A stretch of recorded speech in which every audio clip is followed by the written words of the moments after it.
Well, if you grew up on a farm, you might recognize some of these signs from a local feed store. But times have changed, and after 60 years in business, the feed store is closing. And as Fox 13's Lloyd Sowers shows us, they're auctioning off both feed and nostalgia.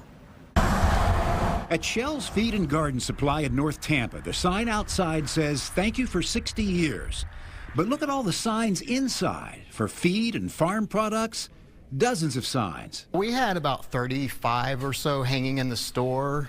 There were a lot more at one time. For Greg Shell, the feed store feels like home. I've worked here since I was 8 years old. One person described it as a time machine. Family photos of the feed store business his father and grandfather built.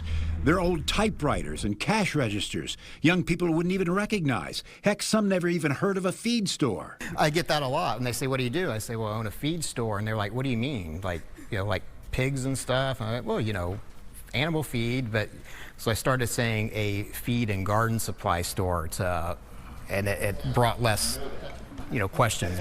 61 years ago, North Tampa was a very different place, and there were many more farmers not so far away. So the feed store was a big part of life. Now, what's it all worth? We'll know Saturday when what's left in the store is auctioned off. It's everything from lawn and garden, fertilizer, bulk 50-pound bags fertilizer.